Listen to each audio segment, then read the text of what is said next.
Varahi silks వారి grand festive celebrations పొందండి 10,000 రూపాయలు ఆపై కొనుగోలుపై బంగారు నాణెం ఉచితంగా. Welcome to Suman TV. ప్రపంచవ్యాప్తంగా తెలుగు వాళ్ళు ప్రతి ఇంట్లో చాలా రంగరంగ వైభవంగా చేసుకునేదే సంక్రాంతి. భోగి మంటలు వేసుకుంటారు. సంక్రాంతి ఇంట్లో ముగ్గులు, పిండి వంటలు, తర్వాత కనుమ, ముక్క, చికెను అన్నీ చక్కగా నాన్ వెజ్ చేసుకొని కొత్త అల్లుల్ని ఆహ్వానిస్తారు. అటువంటి సంక్రాంతిన మన శివశంకర వరప్రసాద్ ప్రతి ఇంట్లో వెళ్ళిపోయాడు. సంక్రాంతి మొనగాడుగా నిరూపించుకున్నాడు. మరి అవన్నిటికీ రుణం తెచ్చుకోవాల్సిన అవసరం ఉన్నదిగా, అభినందనలు తెలియజేయాల్సిన అవసరం ఉంది కదా. మరి ప్రెస్ మీట్ అయిపోయిన తర్వాత మొన్ననే వెంటనే చిత్ర నిర్మాణ బృందాన్ని ఇంటికి పిలిచి నైట్ డిన్నర్ ఏర్పాటు చేసి భోగి మంటలతో ఉత్సవాలు స్టార్ట్ చేశాడు తన ఇంట్లోనే చిరంజీవి గారు. కట్ చేస్తే సంక్రాంతి రోజు అంటే తెలుగుంటి ఎలా ఉంటారో పంచి కట్టుకునే సాంప్రదాయంగా అటు వెంకటేష్ గారిని ఆహ్వానించారు, ఇటు అనిల్ రావుపూడి గారు. చిరంజీవి గారి ఇంట్లోనే ప్రెస్ మీట్ జరిగింది. చక్కగా 33 నిమిషాల పాటు చాలా నవ్వుతా, ఎందుకంటే ఇంత గ్రాండ్ విక్టరీ ఇచ్చిన తెలుగు ప్రజలకి, ప్రపంచవ్యాప్తంగా ప్రజలకి అభినందన తెలియజేయడానికి మార్నింగే టిఫిన్ చేస్తారు. చిరంజీవి గారు అట్లేసి స్వయంగా అనిల్ రావుపూడికి, నిర్మాతలు సాహు గారపాటి గారికి, సుష్మిత గారికి ఇచ్చేశారు. వెంకటేష్ గారికి అయితే ఆప్యాయతగా ఆయన వడ్డించింది చూస్తే స్వీట్స్ పెట్టి దోశలు వేసి, చాలా సందర్భం ఈ సినిమా ఎందుకు వచ్చింది, ఈ సినిమాలో ముఖ్య విషయాలు ప్రజల్లో ఆకట్టుకోవటానికి ఏందనేది విపులంగా చెప్పడం జరిగింది. నిజంగా అనిల్ రావుపూడి గారికి తెలుగు ప్రేక్షకుల పల్స్ ఏంటో తెలుసు కాబట్టి చాలా రోజుల తర్వాత అందరూ కూడా హ్యాపీగా ఫీల్ అయ్యేటట్టుగా చిరంజీవి గారింట ఇది సందడి జరిగింది. వెంకీ, ఇటు మెగాస్టార్ గారు ఇద్దరు అల్లరే అల్లరి, వాళ్ళిద్దరు చేతులు పట్టుకొని ఆ సినిమాలో ఆహ్వాలు పండించారు. వాళ్ళు మొక్క కవలికలు కావచ్చు నెక్స్ట్ లెవెల్గా మనం చేశారనుకోవాలి. చిరంజీవి గారు కూడా మాట్లాడుతూ ప్రపంచవ్యాప్తంగా తెలుగు ప్రేక్షకులందరికీ ప్రత్యేకంగా సంక్రాంతి శుభాకాంక్షలు, మీరు లేకపోతే నేను లేను అని చెప్పి ఈ సినిమాను ఆదరించిన ప్రతి ఒక్కరికి చేతులెత్తి నమస్కారం పెట్టారు. అది ఒక ఎత్తు అయితే, రెండోది అనిల్ రావుపూడి గారితో మాట్లాడుతూ ఈ సినిమా ఇంత కరెక్ట్ అవ్వడానికి కారణం ఏంటంటే ఆయన చెప్పాడు.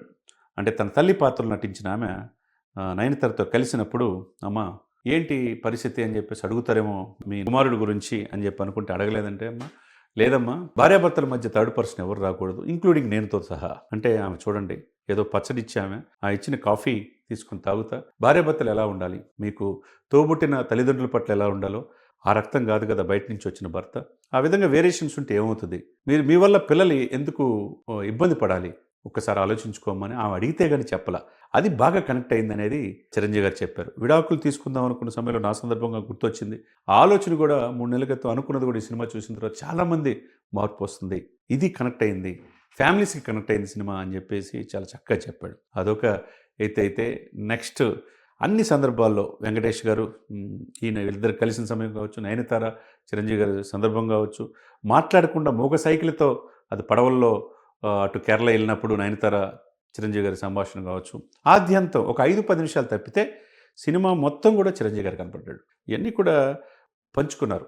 అంటే వీక్షకులకి ప్రసార మాధ్యమాల ద్వారా, టీవీల ద్వారా, ఛానల్స్ ద్వారా ప్రతి ఒక్కరికి సంక్రాంతిలో ఒక పండగ వాతావరణంలో వెంకటేష్ గారు వీళ్ళిద్దరే ఇష్టాగోష్ఠి విజయోత్సవాన్ని మన శివశంకర వరప్రసాద్ది నిన్న పంచుకోవటం ఆద్యంతం కనుల విందుగా ఉంది. ఏదైనా కానీ చిరంజీవి గారు బాస్ ఈజ్ బ్యాక్, 70 సంవత్సరాల వయస్సు, ఇండస్ట్రీ నాకు ఇంకొక 10 సంవత్సరాలు నాదే అన్నట్టుగా ఆయన వ్యవహార శైలి, ఆయన ఆహభావాలు, ఆయన నటన నెక్స్ట్ లెవెల్ ఉంది. మరి ఆయన కుమారుడుగా రామ్ చరణ్ గారు కూడా గ్లోబల్ స్టార్గా ఎదుగుతున్నాడు. ఒకవైపు పవర్ స్టార్ పవన్ కళ్యాణ్ గారు, ఇటు సినిమాలు నటించడమే కాకుండా తీసే Pawan Kalyan creative works People's Media ఫ్యాక్టరీతో కలిసి సినిమాలు తీయడానికి మొన్ననే సంక్రాంతి నిర్ణయించుకున్నారు. ఏదైనా కానీ తన తమ్ముడు ఒకవైపు రాజకీయాలు, సినిమాలు శాసిస్తూ ఉన్నాడు. కుమారుడు తండ్రికి తగ్గ తనయుడిగా గ్లోబల్ స్టార్గా పెద్ద సినిమా మార్చిలో రిలీజ్ అవ్వడానికి రెడీగా ఉంది. ఇంకోవైపు విశ్వంబర కూడా లైన్లో ఉంది.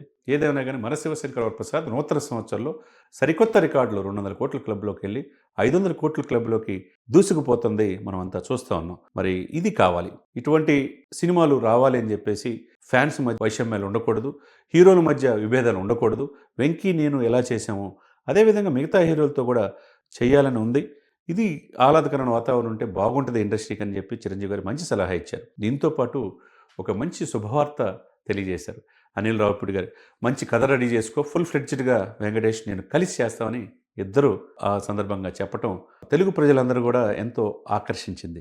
అదే నిజమైతే కానీ అద్భుతమైన ఇది మనం చూడవచ్చు. ఇంకొకటి సోషల్ మీడియాలో విస్తృతంగా ప్రచారం జరుగుతుంది.